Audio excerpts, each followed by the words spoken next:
I'm Gina Davis, and this is how I arch. Being in the military is far from an easy life. You essentially sign your life over to the government where they tell you when to eat, I was in a league of sleep, their own. work, and more. As an Most archer, think that the I'm in a tough part class is of my over after boot camp graduation, but it's only the beginning. But for some special people, just joining the military isn't enough, and they want more. This is why many people end up trying to join the Navy SEAL program, one of the most elite special forces He's in the Thelma to world. my Louise. Stick around until the Oh, end wait, to was find that out Thelma? why Navy I can't SEALs are so secretive. Before we get started, if you're a new recruit, your first mission is to subscribe to the richest. All you need to do Ladies, is click on that you're red welcome subscribe for the button. inspiration. Isn't that way easier than Watch this watermelon explode. I call this the Gallagher.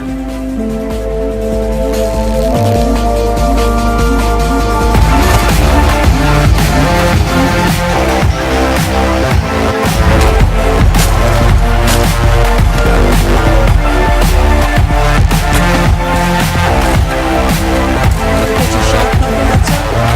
'Cause now I get mine. Beetlejuice. Nailed that apple. It was a tough summer for me and Maureen. Support gender equality in film, television, and archery. Now, I bid you a long kiss.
accomplish the tasks they are given. This rule comes from Admiral William McRaven, who was the commander of the raid that took out Osama bin Laden. So he was in charge of one of the most important and dangerous operations in the world. His rule is pretty simple: make your bed. It seems silly and trivial, but he has a good reason behind this rule. If you can make your bed every morning, you can have a sense of pride in something. That in turn will help you accomplish your tasks for the day with confidence and precision. Granted, Navy SEALs living on base in the barracks are subject to inspections on a regular basis, so making their bed is just something that comes with the territory. But McRaven does have a point. Since SEALs have to be on top of their A game when they're out on missions, doing something simple like making their bed puts them in the right mindset to complete their missions. If you're lucky to know any Navy SEALs, then you know that they can't really tell you anything about their job. Their own families don't even know where they go on missions. If they are able to communicate with loved ones back home, they have to make sure that their location is completely secure and unable to be hacked into. Personal safety is the #1 factor for any SEAL, and that's not just safety during training and field activity. A dangerous group can identify a SEAL and know where their family lives. That's more than one person who could be affected by a security breach. SEALs have different levels of clearances, and outsiders will do anything they can to make sure that they have access to the information, even if it means taking the lives of innocent spouses, parents, and children. Being secretive is one of the most important rules when it comes to being a SEAL. This was why when former Vice President Joe Biden identified the SEALs who dealt with bin Laden, and when Trump tweeted a video of a SEAL team in Iraq, it was so dangerous and detrimental to personal safety.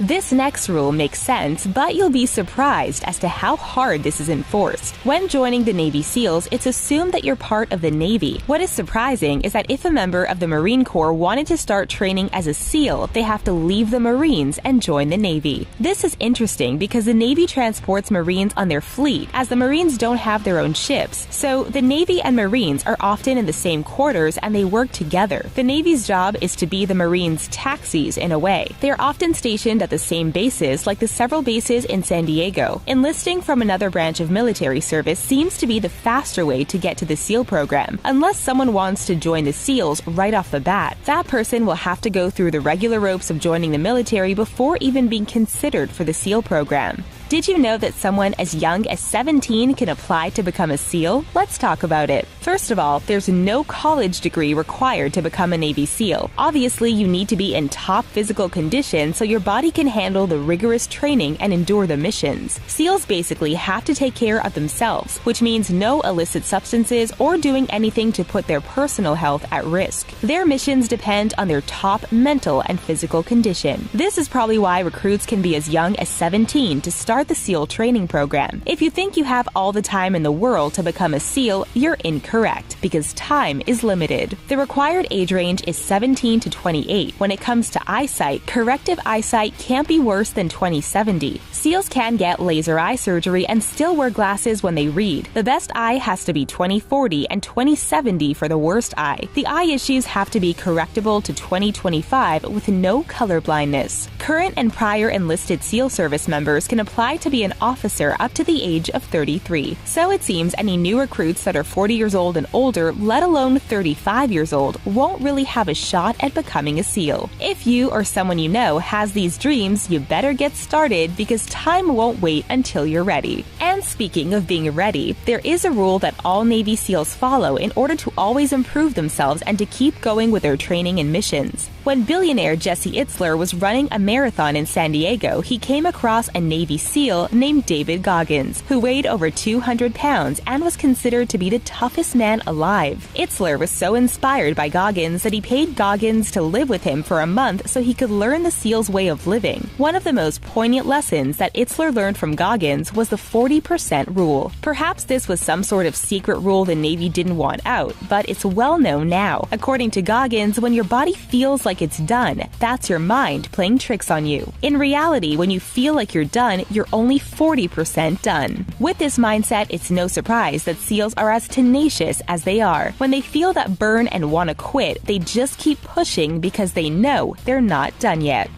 This may seem like a given, but it's one of the most important rules while in the SEALs. You have to be proficient with weapons. We're not talking about getting comfortable with just a few different weapons and then getting by relying on other team members to know about the others.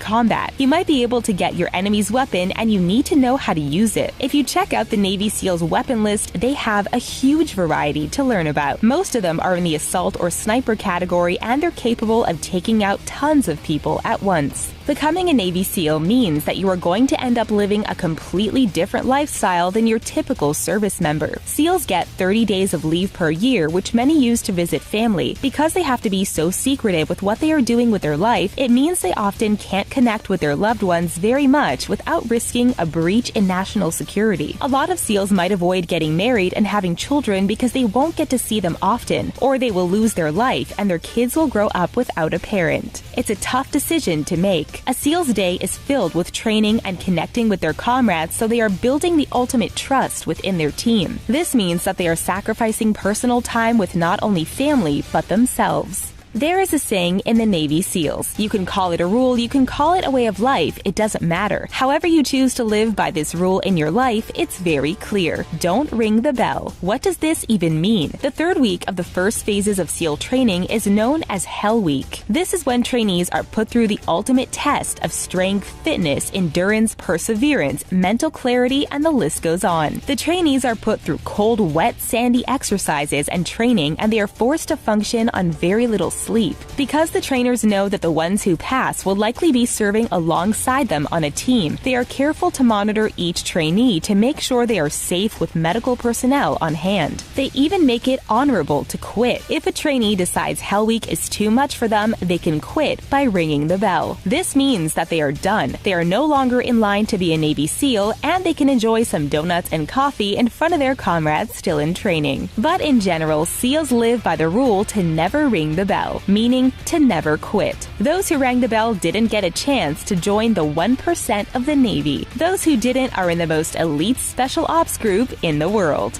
What do you think of these 10 rules every Navy SEAL follows to be in the 1%? Do you think you're cut out for the military? Any SEALs out there watching? Tell us your experience in the comments. We understand if you can't indulge classified information. Before you go, don't forget to subscribe to our channel. Thanks for watching. Now, hit the showers.